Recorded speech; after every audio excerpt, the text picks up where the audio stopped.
Okay, let's just all take a nice breath. Good evening.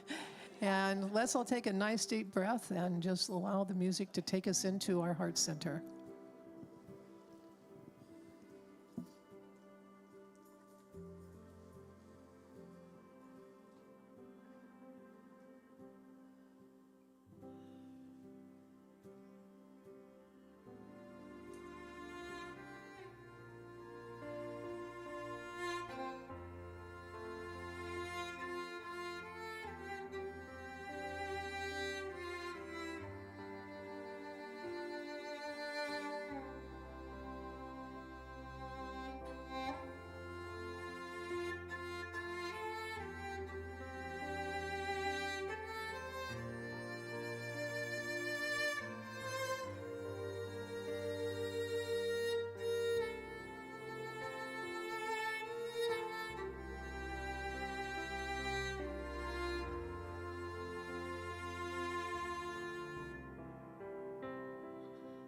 We come into your presence, restful Father.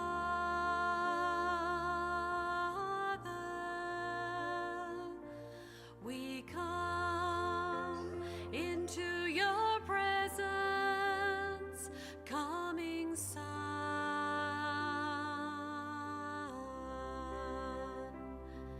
We come into your presence, peaceful Spirit.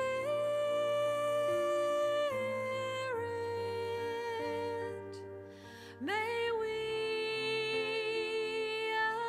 and God be one.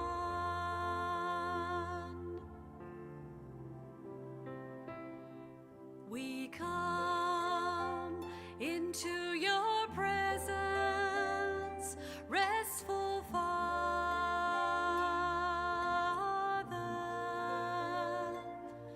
We come into your presence, coming Son.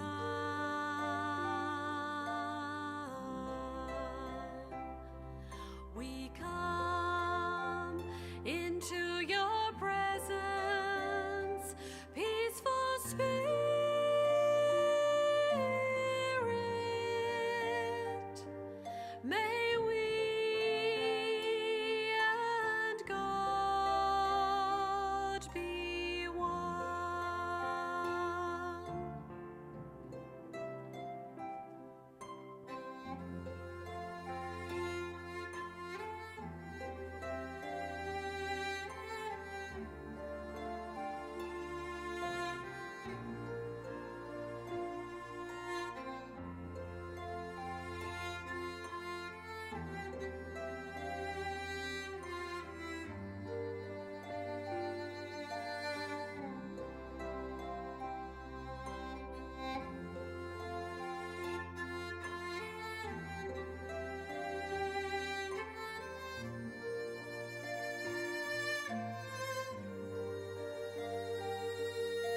May we and God be one. We come into the presence tonight to have this conversation, to open our hearts and our minds to a new way of thinking about how we are in this world and how we move through the material plane.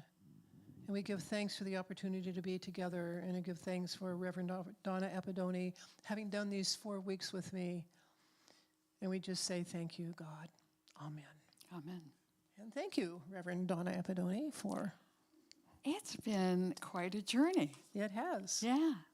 So, You think when we're sitting up here that we, have all this planned out and we know exactly what we're going to say and how we're going to present it to you. But so much of it is spontaneous that it really is a journey for us as well as it is for you, just to see how all of this unfolds every week. There's only a sort of a skeleton plan that we're working with, and then everything else just happens. that's because we just give it up to Spirit. You get in this spot up here, right up here, and Spirit just takes over. It really does. So which ones are we talking about tonight? Well, this evening, and our final evening of our exploration of the 12 powers, also known as the amorphous intangibles, we are talking about order, release, and life. Okay, then. What do they have in common? I think they have in common a sense of practice and ritual.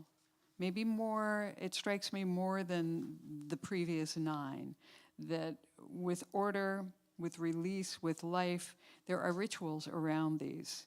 There is some sort of a personal practice that each of us can take that may go beyond anything that's an organized congregational thing, but something that we do to honor each of these. Well, and if you have the diagram, you'll notice that everything that we've talked about, we started at the top of the head, which of course is the most ethereal, ineffable, coming from the ineffable, and we've worked our way down from heaven down to earth. And these 3, as you see that they're situated in the body, are the closest. That's our connection to earth, to the material plane. So it makes sense that that's where ritual or ceremony would come into play. It does. This is also the time of year, I don't know about you, this is also the time of year when I really want to do that literal grounding. As winter ends and spring begins, that grounding when people literally go into the backyard and sit in the dirt and have that connection, that strikes me more at this time of year than any other. Really? That's interesting. Yeah. Yeah. Getting into spring, getting into the things that are coming out of the earth. And I'm an autumn person. I want to go out and do that in the autumn. I'm so exhausted from summer. I want to go just sit, let the leaves fall and let everything just quiet down. Well, it's a good balance then. It We're is. each taking half of the year. It is. Which would you like to do first? Order, release, life? I think release, and if you look at the chart, it says elimination, and I was telling Donna earlier that the original term was renunciation. That's the original term Fillmore... You held up that book like we're supposed to know what it is. Oh, this is the 12 Powers of Man, sorry. The orange book. And this is the original 12 Powers of Man by Fillmore. And in it, he calls it renunciation. And that's always seemed like such a heavy word to me. Mm-hmm. And I think it must to other people because they've changed it over the years and they've gotten lighter until I think it was Reverend Linda Martello-Whitsett who turned it into release. But we were talking about what renunciation really means. What does it mean to you? Renunciation is renouncing, and so it is elimination. It is getting rid of something that's not serving me and letting it go. And one of the other words that Fillmore uses is denying. Yeah, and I'm just going to throw in my little caveat about denial that I have to say every time we talk about denial. When we talk about denial in New Thought, we are not talking about pretending something's not happening. Denial means I'm denying that this has any power over me. I know it's there. I know it's happening, but I'm not going to let it get me. That's what denial is that, okay, what are the ways, what's good can come out of this, and what ways can I work through this? What are my options? What are my opportunities? So when you're talking about, denying, and in the book, he talks about really turning your life around is really the way he described it, right? That's a great way to describe it, and that's what he talks about a lot, turning your life around. It's also described as the expulsion of negativity. And everybody has something that's negative, right? Something that you bump into every once in a while, and being able to expel that is significant. I just called it cleaning out the closet. There's always something in there that doesn't fit anymore in one direction or the other, and you have to clear that out before you can bring in something new. When we do transformation, the equivalent of this is the step about release, and we do a big old forgiveness exercise, which is just writing about someone or something that you're ready to release. And after you've written, you write everything you can, and then you turn the paper over and you write more and more and more and more and more until you run out of paper and you run out of breath and you run out of everything you have. And it's all forgiving, releasing, letting something go. And then we, depending on the location, we either burn it or put it through the shredder. And the shredder, we use a paper shredder in places like a university where you can't light a fire and do it that way. But somebody had a really good point the last time we did this. She put it through this shredder and she said, "That shredder is exactly how I felt." It was just perfect. And, you can't plan that kind of thing. But cleaning out, forgiving, releasing, there's so many ways and so many reasons that you can release. It's not all the same for any person, but it's not all the same for me, and it's not all the same for you, and it's not all the same for you. We all release a lot of different things in a lot of different ways. Just that awareness of that concept of release. And the thing is that we don't, even when we are doing our own releasing, we release different things different ways as well. It's not always the same. Sometimes it's like I have to really work at letting this go and releasing this and eliminating it from my list of things that I carry with me. And sometimes it's just really easy. Oh, I'm done. I can let it go. And sometimes we have to write page after page after page. Of course, come back to it the next week and do it again. Exactly. And of course, we were talking about the correlation with the 12-step programs, which of course all came out of, 12-step came out of New Thought, from New Thought thinkers. But, that's that process, whatever that process is, which this is a kind of ceremony or process. It's a ritual. It's a ritual. Of right letting there. go, yeah.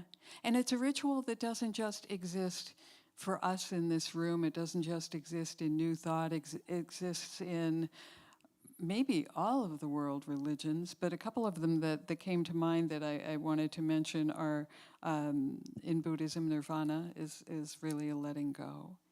And in the Hindu tradition, moksha has a process to it.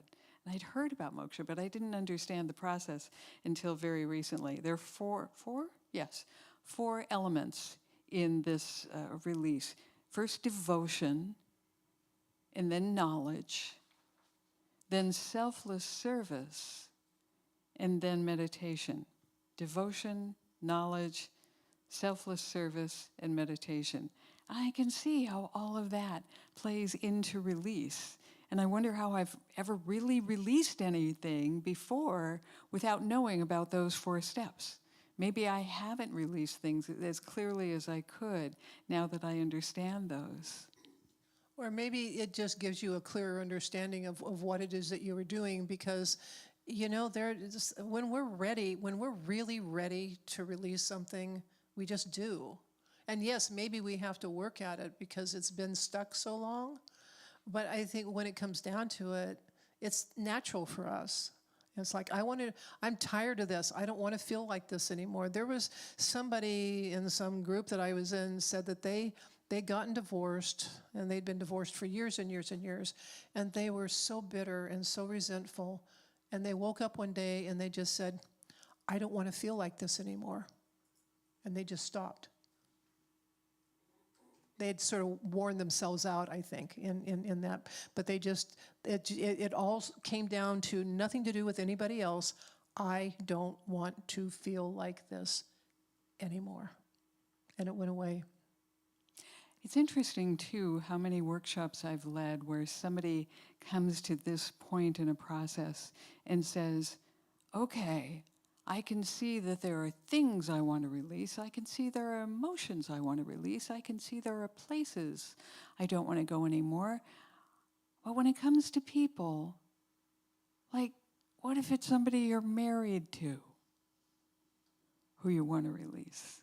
I've had that question come up so many times. And in fact, over the 20 years of transformation, 5 people have gotten divorced after they've gotten this. Oh, it's kind of a weird feeling. But that's real. That's release. That's true release. If you can look at something that's been that kind of a part of your life and look at it and say, you know what, it's not working. And be willing to take that next step around that. That's really something. I've had to release people. Have you? Oh, yes, absolutely. Yeah. Yeah. And it's its own thing. It doesn't seem all that easy to do at the time, but once you make the decision and once you make that move, it's like, oh, this isn't bad. This is a good thing that I did. Yeah, and I've heard, I've gotten many stories about people who were just trundling along and they were trying to make it work, and one day they just went, oh. In fact, I had a moment like that where I was been in New Thought for a while. And I think I was just starting to take classes. And the gentleman I was married to at the time, we didn't have a lot of money. And I was washing dishes, and I heard him talking to somebody at the door. And I walked over, and they were there to turn the power off. Mm. And the husband person was just going to show them where to do it. I'm sorry I'm laughing, but the husband person was kind of a great phrase. And and he was going to just show them where to do it. And I looked at the guy and I said, if I can get it paid by tomorrow, will you not turn it off? And he looked at me and he said, okay, I could lose my job, but I'll tell him that I couldn't get in the backyard because of the dog. And in that moment, this screaming thing said, I don't have to live like this. And I was divorced within several months after that. Mm. It was this crashing, absolute brilliant realization, I don't have to live like this. And, and I was able to let go, but I had been, living with that for quite a while. And that's part of, I think, the release and elimination part is that, first of all, we're all trying to be good people, right? And we're just supposed to do the right thing, and not upset people. And golly, I got into this and I should take responsibility for it. And we do all that stuff to ourselves. And then one day it goes, no, I don't. I can do something different. It doesn't have to be like this. And so those are, and then what you provide is this, a way for people to discover that. Yeah. And so whatever you call it, whether you call it ritual or ceremony or whatever, we all go through some process. Yeah. Because after I had that realization, of course, I had to work on some stuff. It wasn't just automatic. But, we get ourselves so tied up in our shoulda, couldas, wouldas, and supposed tos. Supposed to. I'm supposed to do this, and I'm supposed to do that. And so it's hard to release when you're stuck in supposed to. But the thing about release, and we kind of touched on this a couple of minutes ago, the thing about release is that it's what makes room for bringing in something new. I can't really fit new clothes in my closet until I get rid of the ones that don't fit or are out of style. And the equivalent happens in all parts of life. I can't live in a new way if the old people who are not working anymore are in the way, if the job is in the way, if the house is in the way, whatever it is. The finances, in that case that you just gave us, we can't move forward until we release. So as much as we might think that it's the wrong thing to do, or it's not kind, or it's not, whatever those little barriers are that get in our way, once we do release, that door is open. And of course, that just takes you right over into the whole idea of order or divine order. Excuse me. And it's like when I talk about these powers, I always call it divine faith, divine. I always put the word divine in front. But divine order, as I've said before, is my go-to. And the thing is that you can sit there and you can say, okay, everything is in order. But I don't like anything that's going on right now. How can that possibly be in order? Well, divine order isn't our sense of order. You know, it's a little bit different. And it's like you can sit there and I can look at that particular marriage and the things that went on there that taught me to be a survivor. It taught me how to, take care of myself. It taught me that it was incredibly dysfunctional. It wasn't abusive, but it was incredibly dysfunctional. I learned so much from that I can go back and look now and say, if this happened and this happened, so that this could happen over here. And this is divine order working underneath or above us, depending on where you visualize it, working in and through all of our lives. Because there is an order to life, even if it doesn't seem like it on the surface. There's an order to life, even if it doesn't seem like it on the surface. Well, right now, people are feeling like there's a lot of chaos in the world, right? Underneath, there's some sort of divine order working. Absolutely. And most of us can't tell what that is. And I just have to say that I love when people say, the world is crazier now than it's ever been before. Really? Were you around listening to newscasts when Genghis Khan was around? Or, so many things have happened during the course of history that we just didn't have access to learning about in the moment the way we learned. So it seems crazy now because we're bombarded with it, and we have how many different news feeds that we have access to, and it's 24 hours a day. But is it really crazier than it's ever been before? Some stuff was going on in the Roman Empire that we don't want to know about, It's always been crazy. We just weren't there. And the people who were there aren't here to relate what they know, and they didn't have access to the information we have. So it's not necessarily any crazier. You mean they haven't dug up the ancient Roman Facebook yet? No. I wonder what the like emoji would have looked like at that time.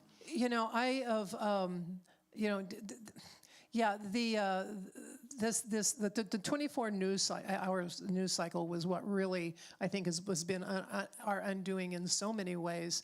But there is, I can't remember, but I think it's one of Eric Butterworth's books that was written in the early 1950s. I can't remember, I think it's his. Anyway, there's this little, prologue or introduction that says, the world is moving so fast right now, and I'm sure how everybody is keeping up. He wrote this in the early 1950s. And I read that recently, and I just kind of fell over laughing because I cannot imagine what he would think of life today. And of course, in the early 1950s, after World War II, things were speeding up compared to what the 40s and 30s were. But, the fast pace of our lives is not good for us. It's hard for us, let's put it that way. We get so distracted, and we get, and we forget that there is an order to things. And, I will look at something going on in my life. There's some things going on in my life right now that I would love to change or not do at all. But I'm realizing, okay, there's a reason for this, and I'm not saying there's a reason for this because God's trying to teach me something. It's like this is moving in a direction, and it will take me somewhere. And if I can be patient and just rely, and just say divine order prevails in this situation, that takes the pressure off of me. And it doesn't mean that I'm not dealing with it on the daily basis, but it means that I'm going back to my faith, I'm going back to my imagination and my understanding and my wisdom to know that divine order prevails and the right thing will happen at the right time. Divine order is absolutely the opposite, it seems to me, of the order that we impose on things. This is not the order with Marie Kondo folding the towels a certain way and putting them in the drawer. This is the kind of order that you have no control over and have to go into complete surrender in order to deal with whatever is in front of you. I told you about the experience I had a couple of weeks ago of being in a crowd crush and reaching the point where I wasn't sure if I would make it through that crowd crush because nobody could breathe. And there was a lot of panic and a lot of people very upset about it. And I reached that point where I was like, gotta do this, gotta get through this, gotta. Am I gonna live? Oh, total surrender after that. There was just no anything after that. And I think you have to reach that point. If it's in 12-step, if it's in a crowd crush, if it's sitting in this room with a message coming your way on a Sunday or a Wednesday night, you have to reach that point of surrender where you can say, what is the expression, thine, not mine? It has nothing to do with us. It has nothing to do with you, and you just have to let it go and see what the order is, and it ain't your order. It's from some other source coming to you, and you get to decide what to do with it. Which is why order and release work so closely together. There's another story a woman has told several times, is that she was sitting in a hospital waiting for, I think, results from her son having a test or something. Anyway, her son was being diagnosed with something, and she had been diagnosed with cancer. And she sat there, and she had these two huge things sitting on her. And she said, I was sitting there, and I just knew that we would both be okay. I just knew it. There was no question. She just knew. And you can call that faith, you can call it, but it's just like there's this order to things, and she knew that they would both be fine, and they both were. That peace that passes all understanding for me, and there's an order to life that we can't control, we don't understand. It's like I keep coming back to, okay, there's this one cell, and then there's two cells, and then there's three cells, and one cell is, okay, I'm going to go be an arm, and I'm going to go be a leg, and I'm going to go be an eyeball. How? That's the kind of order that just blows my, if I think about it too long, I can't think anymore, and I have to go do something useless, because how does, one cell starts dividing and it starts making up its mind what it's going to be next. That's divine order to me. Cooperating and agreeing with spiritual law. That's how order is described in unity. Okay. Cooperating and agreeing with universal law. But what if you don't know what the universal law is? What do you do then? You're not supposed to know what the universal law is. Okay, then, so how does that work? Oh, you think that's so funny, don't you? Well, remember in the first week when I quoted my friend Rabbi David, who said, that's when I remember that I don't know. Yeah. So when you ask me what the universal law is, I just have my interpretation of what the universal law is. I don't actually know what the universal law is. I don't feel like I have to know. I don't feel like it's mine to know. It's going to go on without me. It's going to happen. Order is going to happen. Divine law is happening. I don't need to know it or define it to know that. It's like saying, well, how do you know about God? How do you know about the divine? How do you know about spirit? Well, we all have our own answer to that. Maybe we're all correct and maybe we're all wrong, but it's a very individual thing. So I think I don't feel like I need to know about universal law, to know that it's there and to know that it's working and to know that I just have to get out of the way. And so I think when I think of, and I agree with all of that, and because we're never going to be able to actually define it, but I think the way I work with it in my head is that knowing that there is that part of us, that it's not a part, but within us there is that place that's never been really touched or altered by the material world. And that is what keeps keeping on. And that somehow I define that as universal law. It just is. And I think that's it. It just is.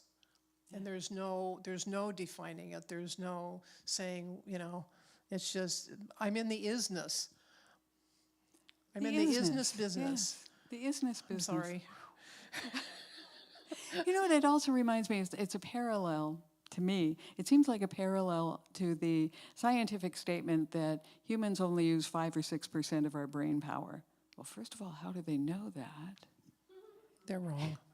And second of all, could I even make it to 10 if I tried really hard? Am I limited to 5 or 6% for some reason?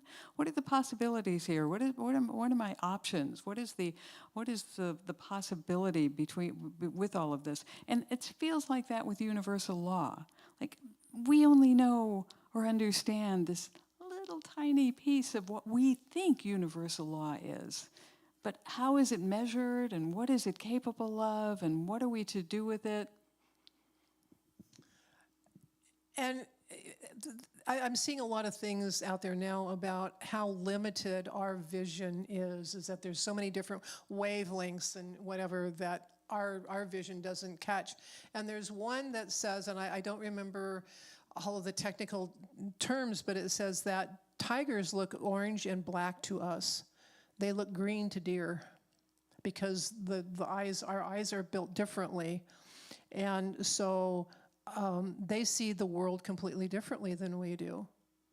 Our dogs and cats visually see the world differently than we do, whatever their color or their whatever their perception is.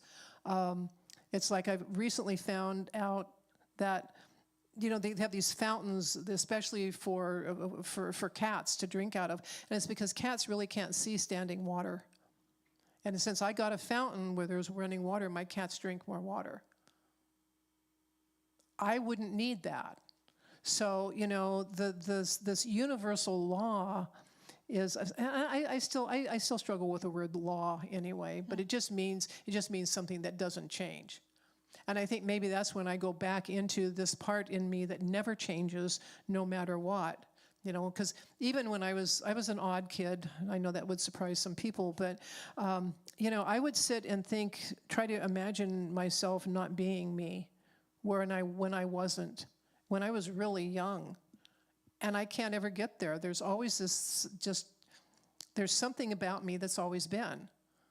I couldn't define it. I couldn't, place it. But it's the continuation. It's the perpetual motion of the universe. Universal law is order. We're talking about the same thing, no matter which term we use. Now, are harmony and balance the same thing? Are they components of order? Oh boy, that's a good one because. We strive for balance in our lives, and I personally believe it's impossible. You can hit balance for a little bit, but you're never going to stay completely balanced all the time. First of all, I think that would be totally boring to be completely balanced all the time. But to get to that place where there's at least equilibrium, so you're not going this way and this way, that you're at least kind of going on your little spectrum from here to there. But to me, harmony would be if I'm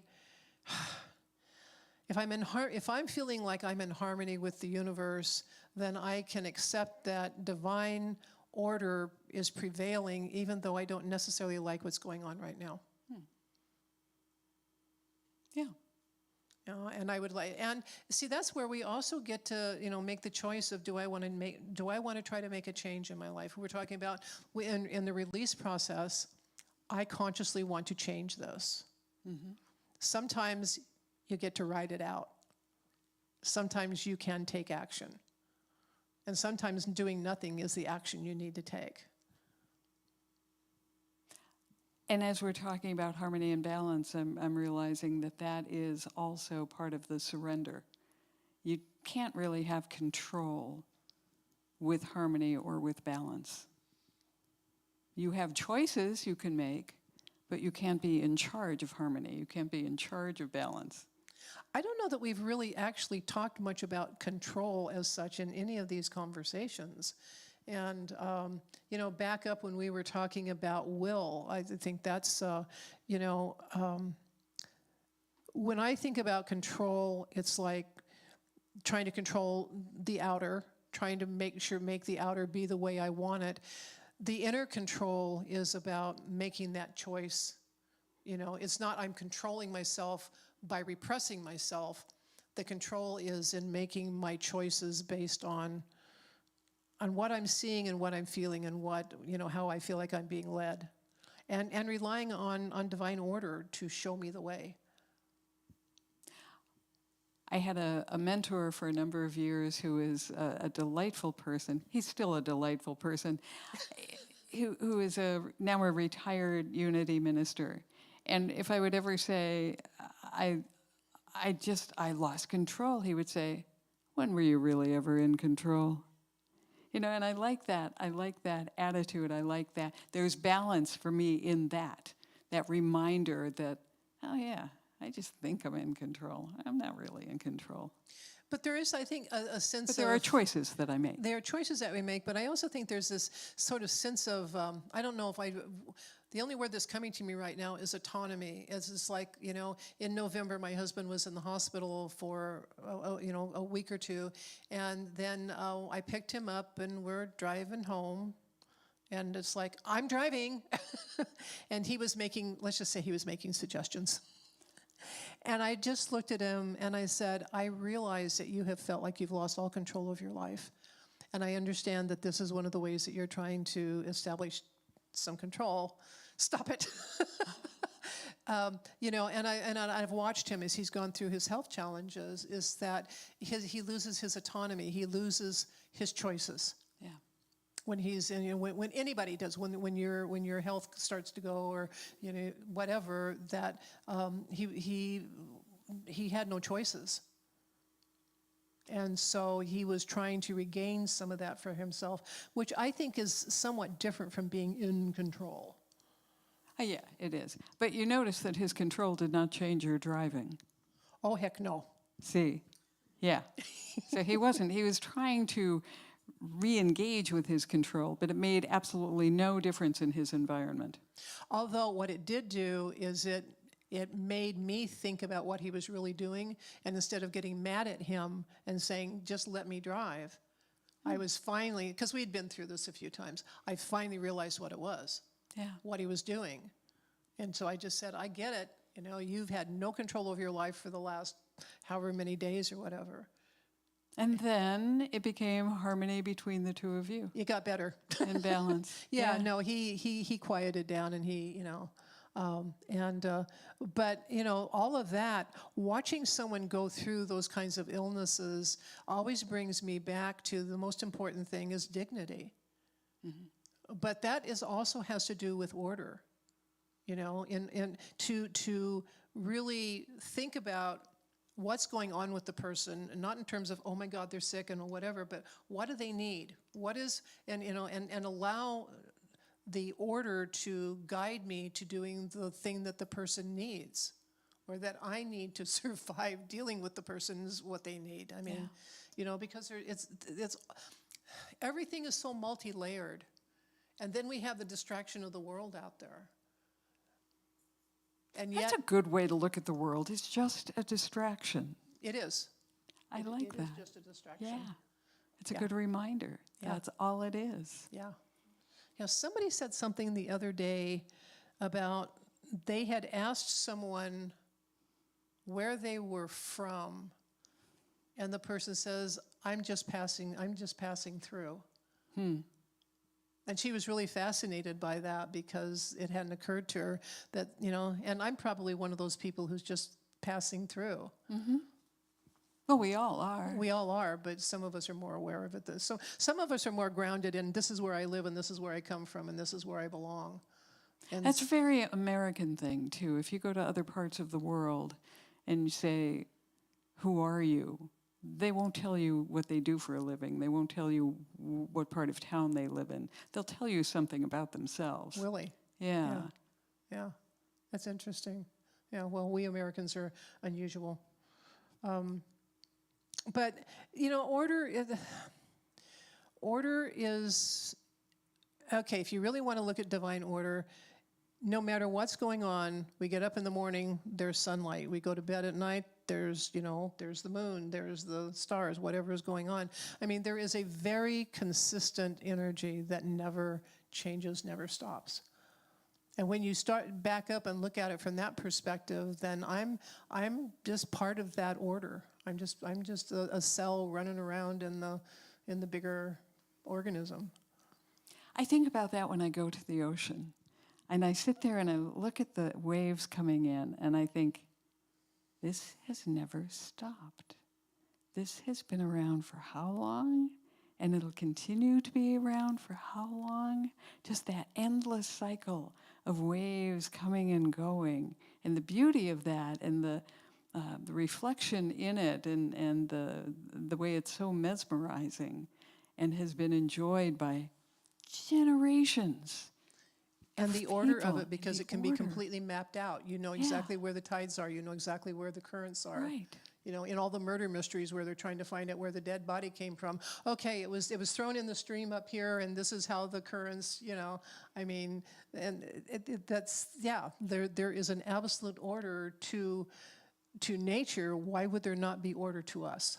Exactly. Because we're actually natural too. We're part of nature. So there is order to us. Yes, there is order to life. Oh, is that the transition? I think so. That's the segue. We're going to life now. Okay. Life. Life, and you pointed out that the sort of the foundational piece of this is actually creativity. Not pro-creativity, but creativity. Yeah, I mean, on the chart, it says the reproductive center, and it's the ability to energize, vitalize, enliven, be whole and healthy. And of course, this is how we procreate. This is how we get more human beings. But not everybody creates new human beings. But it is about the creativity. It's about, bringing the male and the female energies together to create something else. And some people have children and raise children. Some people are artists. Some, and don't have children. I mean, it's however, and creativity isn't limited to art. I mean, what we're doing right here is creative. What many of you do, I know, people who take care of the elderly, whatever they're doing, there's a creativity to whatever it is we do. Because we're bringing in, there's the thought, then there's the idea, and then we bring it out into the world. We create it out here, we manifest it. And even when it's in the idea stage, it's still creativity. It doesn't have to be manifested. It doesn't actually ever have to come to fruition. Just that what-if moment is creative. Yeah, and I think I don't know, all of the different books on 12 powers kind of merge in my head now, but it's about being alive, being energetic, being in the world, and it's not just about not just about having babies. It's about the whole thing. I mean, think about on Sundays when everybody comes together in this room. Now we have beautiful music, we have that, we have the great talk, we have a meditation, we have all of those components, but then we include, then there's all of you sitting out there. Together we create this amazing energy, this amazing experience. And I've told Dawn, I've told several people this. We've talked about the bringing the getting the new hip. And so the surgery was on a Monday. I came to church on Sunday, sat in the back. When I got home, I could walk better. Tuesday, I went to my group. When I got home, I could walk better. Wednesday night, I came and did this. When I got home, I could walk better. Sunday, I came again. After I went home, I could walk better. Tuesday, again, I could walk better. last Wednesday. Again, and it happened again this Sunday. I sat up here to do the talk. I didn't stand. And when I get home, I could walk better. So every time I come here and I engage in this energy, I'm creating, you're all helping this create, even though you're not talking right now, we're creating this together. And it's the energy, it's the vibration. And that's also true when we talk about what kind of a crazy, chaotic world it is. We are the ones who are making it so in either direction. That's something that we have control over. What kind of energy are we emitting? What kind of energy are we putting into the world? Are we making it chaotic, or are we making it more peaceful and more healing? We don't have to be a collective in this room to be healing. We can put our energy into the world and be healing the world right now. And we are. And we can continue to do so. And what an amazing thing that is. What an amazing gift and power we have to look at life in that way. Well, we are constantly creating, just by the vibration. And it's like someone came up and said something to me around the election. I think it was before, but, and they said something, and I said, well, the thing is that the more we complain about something, the longer we get to keep it. But the truth is that the more we focus on something, the longer we get to keep it. So am I going to focus on the good parts of it, or am I going to complain about it? Exactly. I am creating that with my thoughts and my words and my actions. One of the gentlemen who was, I guess he was a founder of the seminary I attended in New York, a rabbi, Gelberman? I can't remember his name. He was maybe in his mid-80s when I met him. And people would say, "How are you, Rabbi?" And he'd say, "I wake up every morning and I say, I am alive." And it got to be a joke with my classmates that we'd walk up to each other and say, "How are you? I am alive." But what a great thing to be able to say in every aspect of our lives. And instead of waking up and saying, "Oh, I'm tired. Oh, you know what I have to do today?" Just wake up and say, "I'm alive." I was also watching, I guess because I was getting ready for this evening, I started watching a couple of old video versions of the song L'Chaim from Fiddler on the Roof. To life. And the celebration that's involved in that, and how beautiful that is, and all these old men dancing around singing L'Chaim, L'Chaim, to life. We can celebrate that every day. That can be the energy that we give into the world. It can be. And last Sunday I gave a talk, and I called it May the Words of My Mouth, and it was based on Psalm 19. May the words of my mouth and the meditation of my heart be. But I hadn't really been that familiar with the whole psalm. And the beginning of the psalm is David just in glory of how glorious creation is. And I can just see him out there dancing and throwing flowers in the air. And, because this is such an amazing place. It's so wonderful. God is great. And just the sheer joy of that psalm, the celebration of life. And we get so bogged down that we forget that life is life. I know somebody... My mother's generation was very age conscious, and so when you turned a certain age, you did this, and when you turned a certain age, you did that, and when you turned a certain age, you died. I mean, there was they were pretty orderly about all of that. But I know somebody who, when they turned 70, they were so horrified by that number. And they're still on the planet, but their energies have just depleted like you wouldn't believe, just because of the number. And when I hit 70, I'm going, cool. It's like, I got this far. I need to get farther than my mom and my sister did. And when I surpassed them, I'm like, okay, we're good now. You just need that little push sometimes. Yeah, but I mean, when we start talking about age, and of course we have so many people living past 70 and 80 now, I'm just so grateful to be here. I'm just so happy to be That's because you have 2 new hips. I'm relieved to have the 2 hips because it makes being here easier, I got to tell you that. Yeah. And maybe that's part of it too, is that, there are parts of the world we live, the life we live, that makes getting older easier.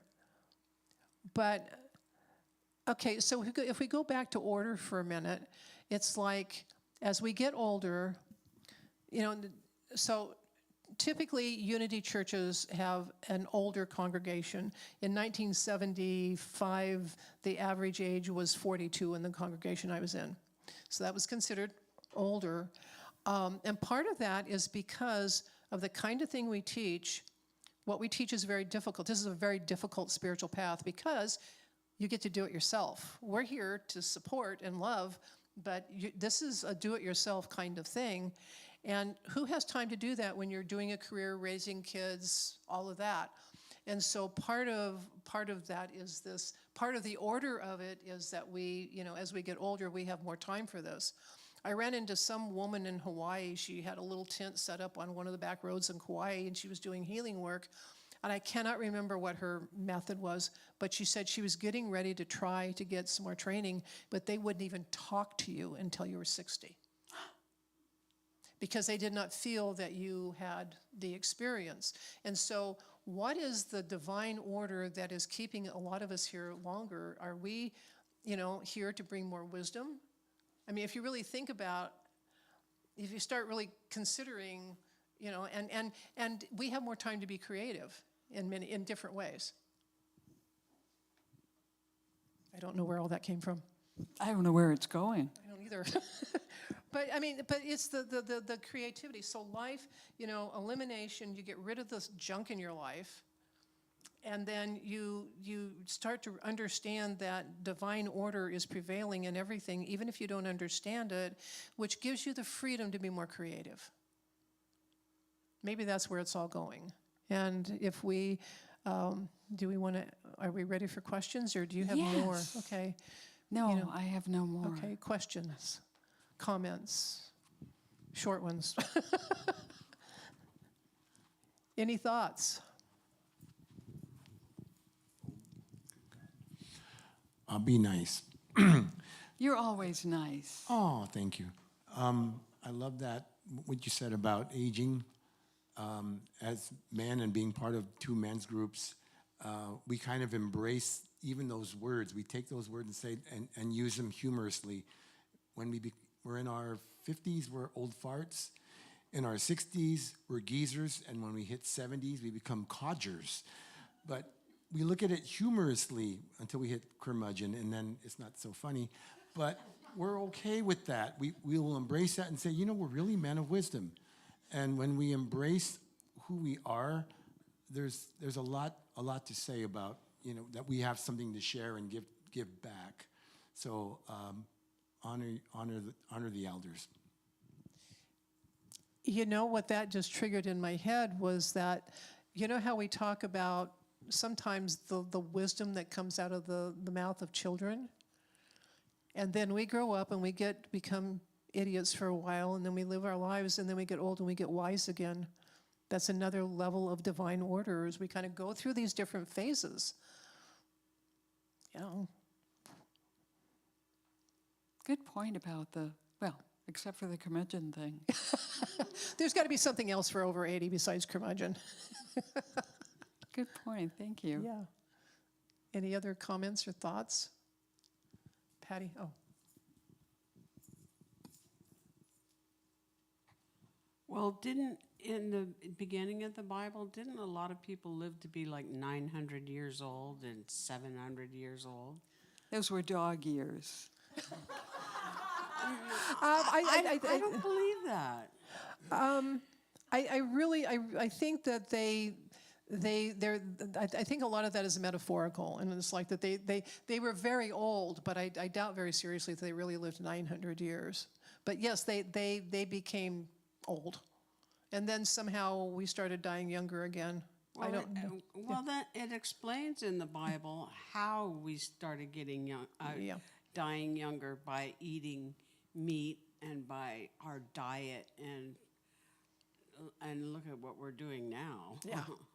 Yeah, yeah, yeah.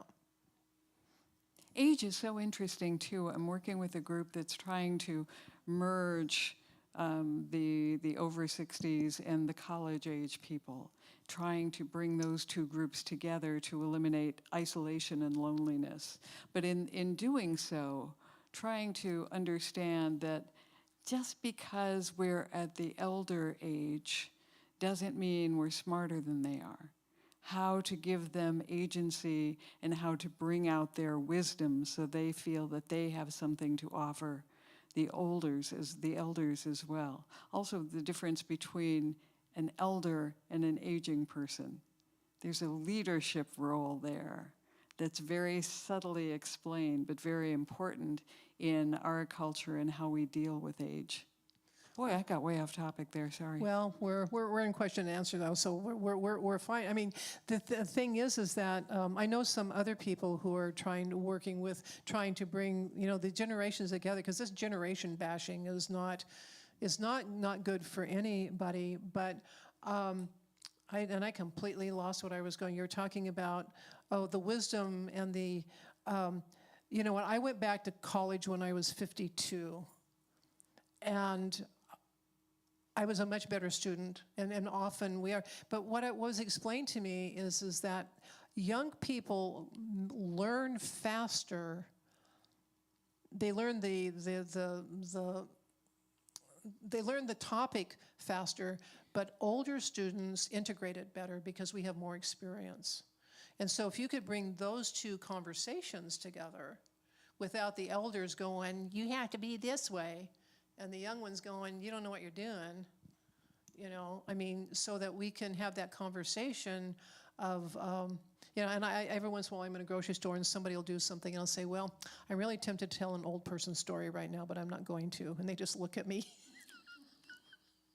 I have a delightful friend who's 40 years old, and she wanted to get in touch with me a couple of weeks ago, and she said, do you text? What am I, a dinosaur? Come on. Well, although I know some young people who don't text, so but yes, that there is that that idea, but somehow or another, I think it's taking a while for our culture, and I'm talking about the American culture, to get used to the idea that we have a lot of elders who are very functional and going to be around for a while. We don't have a history of honoring older people in the first place. Correct. I will tell you that when I am out and if a young person opens the door for me, they are probably a young person from a different culture. Almost always. It's just, and it just fascinates me because all the other cultures have more respect for older people. And this is all part of the conversation about life. About life. This topic. Yeah, and creativity and order and,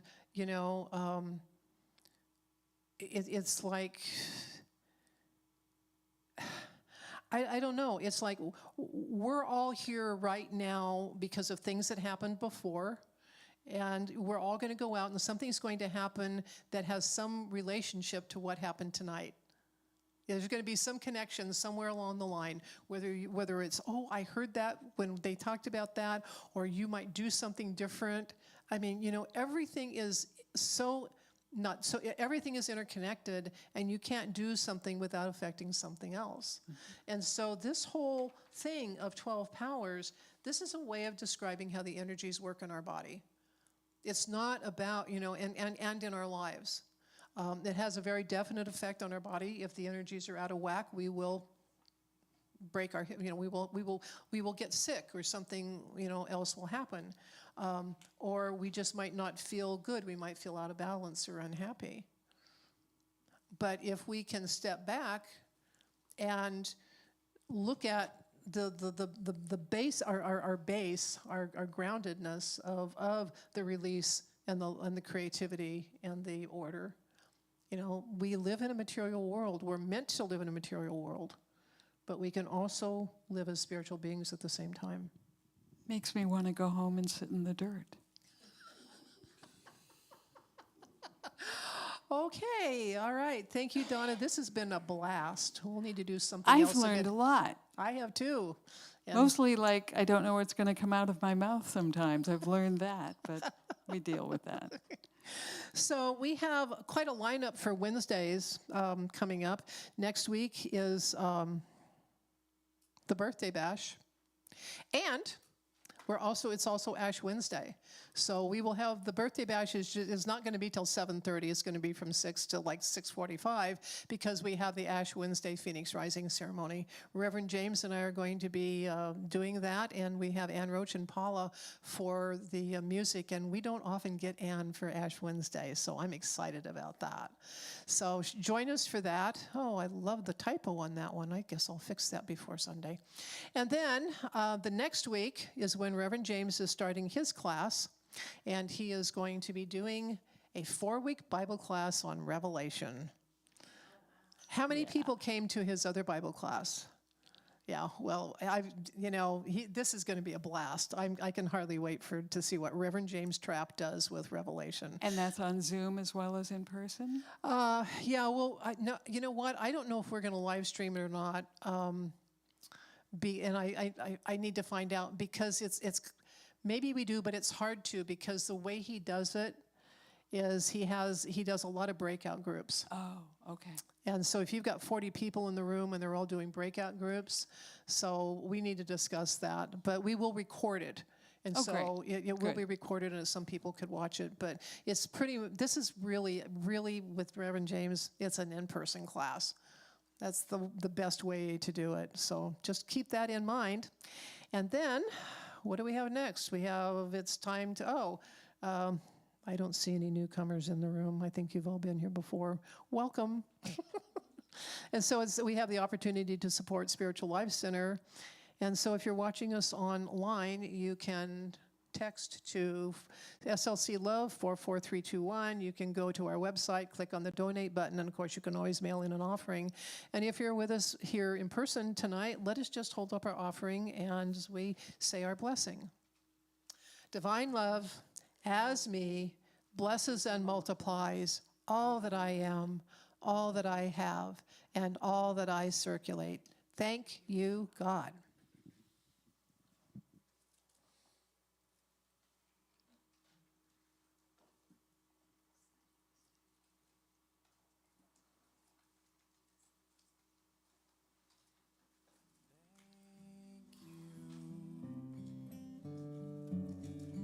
Thank you, thank you, thank you,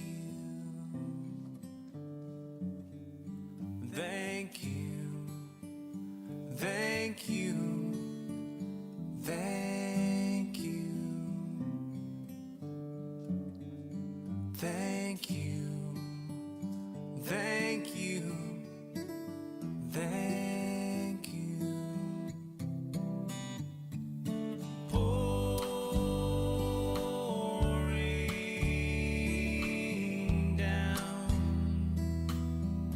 Your love is pouring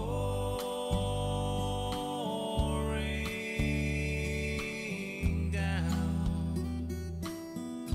Your love is pouring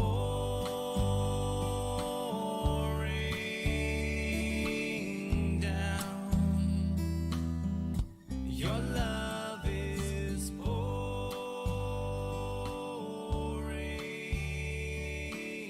down. Let's make our circle.